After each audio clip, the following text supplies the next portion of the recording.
No doubt. Make sure to download, rate, and subscribe to the 415ers podcast every Monday, Wednesday, and Friday on the Odyssey Sports Podcast Network with 95.7 The Game. I'm on social media at egittings10. Marc is on social at Marc Grandy, Marc with a C, Grandy with an I. Well, that takes us to our next conversation, Marc, and it unfortunately seems to be kind of a running theme throughout this season, but just the sheer amount of bodies, pardon me, that the 49ers do and don't have, and maybe that affects. Pardon me, I wasn't sure. I was playing off script. Pardon me, Marc, and I did not do a good job of this. This is where we do want to go next, and maybe actually that is appropriate considering I was off script and I did not perform well because Kyle Shanahan has been accused of that this season in multiple ways. And one of the reasons, perhaps, being he mentioned yesterday in one of his weekly interviews the fact that there's been kind of a recalibration period specifically with Jimmy Garoppolo. And when asked if, that was sort of necessary, because obviously Jimmy wasn't involved in training camp, wasn't involved in OTAs, Kyle Shanahan responded, quote, "Oh, yeah, like big time. I mean, it's not always about the play callers getting the credit. He did take onus for the play calling being bad and deserving it, but essentially saying the time where you get to recalibrate is in training camp, and Jimmy simply didn't have that. So that's what he was doing in week 2 prior to the Denver game, which ironically turned out to be one of the worst offensive performances we've ever seen. But I did think that that was interesting considering Jimmy Garoppolo's been a part of the system for a long time. And Jimmy even sort of hinted at it too, Marc, the fact that, look, there's some new plays. It's taken me a while to get going. I don't know how much I do or don't believe that, but after 2 straight losses, and of course, this last one against the Chiefs being one where you were manhandled, I thought his comments were kind of curious, and I wasn't exactly sure why he mentioned that now as opposed to maybe earlier. Yeah, I think it is interesting. And I mean, he's always, I think, pretty measured with what he says publicly. I mean, this was a public interview. It wasn't at in front of the Niners media down in Santa Clara. Um, but it was a public interview for everyone to hear. I think if he said this, say week 3 after the Broncos loss, everyone would have, jumped on his case and said, well, this sounds like a terrible excuse. This is a guy who's been your quarterback in years past. Like, why are you coming out and saying this? Like, just get it right. But now that Um, it does make more sense, I guess. I mean, okay, you lose that game, then you turn around, you beat the Rams. Like, to me, it would have made more sense if he had said it after the Denver game, excuses or not. Probably. Maybe it would have made more sense. I do think Niner fans wouldn't have liked it as much at that point, cuz just if you could rewind and put yourself back in the mind of how 49er fans felt after that Denver game. Oh my, it was just burn it all to the ground. Like, this is the ugliest football game I've ever watched in my life. Um I think it's interesting. I mean, I'm not sure. I think, maybe in my opinion, where this affects the Niners most maybe isn't necessarily the fact that the injury left the Niners unprepared for Jimmy Garoppolo, because I think they have so much of a body of work to fall back on. But I think where it probably affected the 49ers the most is all the time that Kyle Shanahan and, his offensive coaching staff spent with developing plays and an entire playbook for Trey Lance's abilities. And suddenly that's all out of the window. You still have everything that you've done for Jimmy Garoppolo in the past. And while maybe it's a little more rusty because you've kind of put that on the back burner, at least for the time being, during that offseason when you're preparing for Trey Lance, you still kind of have it in your arsenal, and you know how to run it. And most of the players on your team who were here last year, who have been here through years in the past when Garoppolo was the quarterback, they know kind of what to expect with that. I'm not so sure. And Shanahan saying this and Jimmy Garoppolo admitting that there's kind of it takes some time to get it back. Sure, maybe there's a little rust, but I think where it affects the Niners more so is that Kyle Shanahan didn't have the ability to try to continue to evolve and come up with new ideas for the Jimmy Garoppolo offense during the long off season, because instead he was doing that for the Trey Lance offense. You still have what you have had in the past, but maybe you don't quite have a normal progression from one year to the next of Kyle Shanahan within the set of plays that he specifically comes up with for Jimmy Garoppolo. Sure. And I know, look, Trey Lance only had a game and not even a quarter. Uh, but if the recalibration period was used to create a lot of gut runs and quarterback powers, That was not good. it's a little concerning. Now there were, I mean, I remember Kyle Juszczyk came on 95-7 the game soon after, I think it was the week after the Yeah. Trey Lance injury. The Yeah. Niners seemed to I'm pretty sure he dropped some game theory on you guys. the Niners seem to throw Kyle Juszczyk out to the wolves whenever there's a gigantic story like that. But he said, I think if Trey Lance was still healthy and played for a few more weeks, you were going to see kind of the development and something called off of those run plays, and you're going to see it develop, and you were going to see that Kyle Shanahan was setting up something else beyond that. I guess we'll have to wait to know that for sure. But it does seem like that was the plan. But I mean, I'll admit, I agree with you that the play calling for Trey Lance's first start and a half this year was kind of odd, I think, to put it lightly. Yeah, look, there was a monsoon, and maybe he was setting up stuff in the Seattle game to be able to air it out. We will never know, unfortunately. But what we do know and what we have gathered over some time with Kyle Shanahan this year is that when he is on script, he is a very effective play caller. And when he is able to set things up throughout his first, as he has described, first 24 plays of games, he produces points. Like the 49ers are one of the better teams in the first quarter. They have gotten out to a lead in all but one game this season. And I think that that is credit for Kyle Shanahan. The issue is when he is quote unquote not on script and when he later in games, as we've seen specifically in second halves, and their 3 points, I believe that they're averaging in the third quarter this year.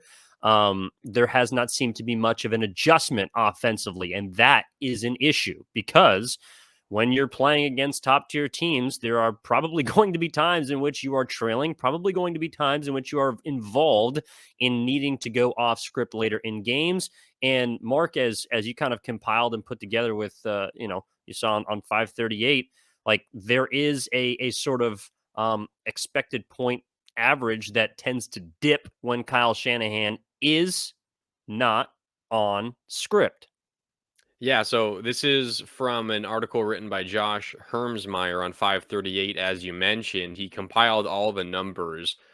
Generally, Kyle Shanahan has stated in the past that he scripts somewhere around the first 24 plays of each game, which means going into the game, he has, all of his play calls for the first 24 offensive plays lined up in the holster, ready to go. And there will be certain circumstances in which something will change that, but generally, the first 24 plays of every game on offense, he has scripted out.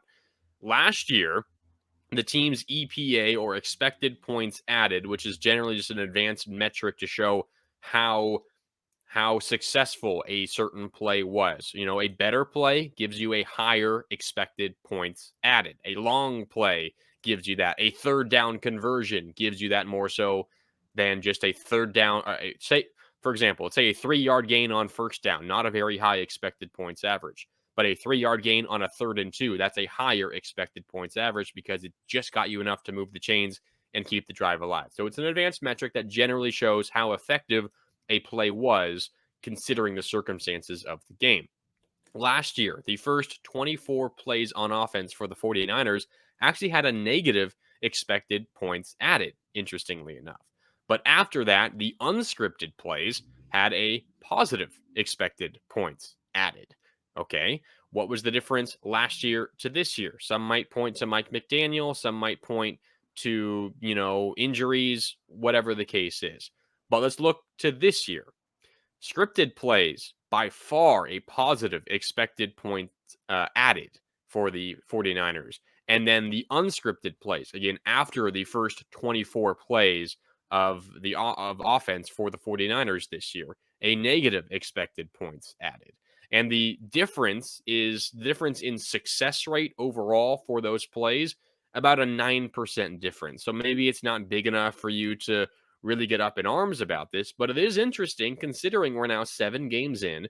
This is also based off a full season's worth of statistics from last year. And, the math does tell you that the Niners, and you didn't need these numbers to tell you that. You can just look at, kind of points per quarter. Really good in the first quarter, really bad, especially in the third quarter of games this year, and the second half specifically. But the 49ers better early on those scripted plays than they are on the unscripted plays. What does that say about Kyle Shanahan? Does it mean he struggles to adjust? Does it mean that he has a hard time calling the right plays in the right moments in second halves of games?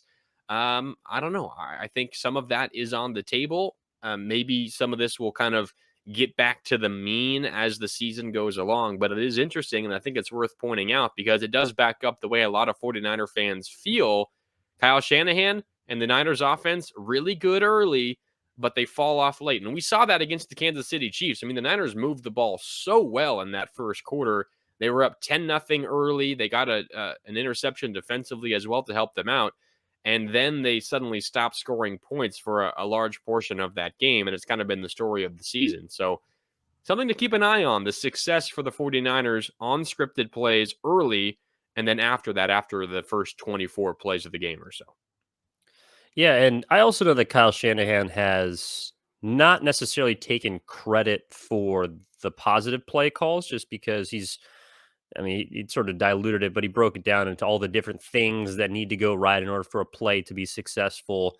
But he did take onus, again, as I mentioned earlier in the episode, for when things do not go well. Mhm. So at least it seems like he is aware of kind of the issues at hand, being both the play caller as well as the play creator and the GM and everyone that's basically the person who is responsible for everything that happens on the field with his players as well as the plays.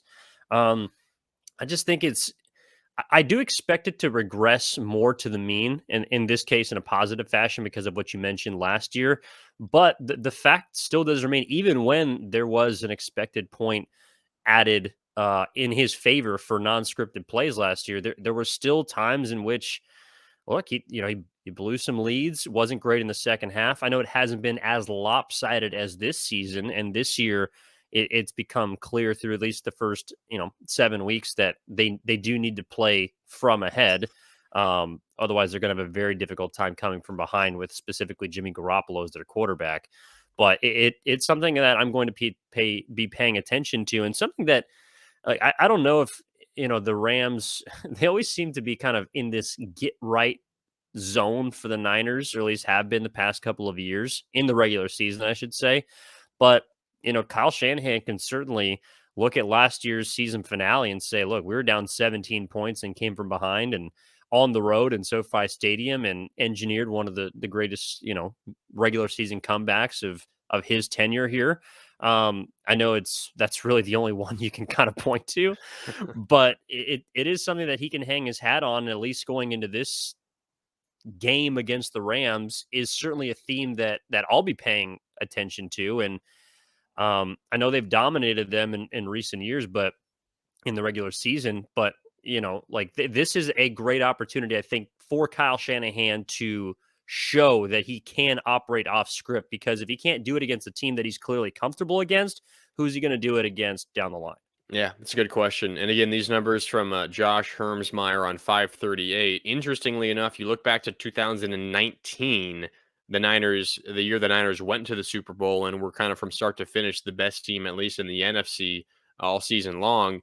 They had a negative EPA, again, expected points added in the scripted plays and a positive in the unscripted plays. So it kind of mirrored the numbers from last year for the Hmm. 49ers more so than this year. So I'm not exactly sure what that means and if it's better to have the positive EPA in the unscripted plays because that's a longer portion of the game, because it's generally the do or die portions of games in fourth quarters where you're making adjustments, or if it's better to get out to a lead potentially early and then try to hang on. I'm not sure exactly what's best, but it is interesting that the 2 years the team went to the NFC title game and beyond, they struggled early on those scripted plays, but got better as the game went along, and that's not the case so far this year. Well, that's probably what you need to be a successful football team. You got to be able to operate when things are not aligned. Yep. Well, do want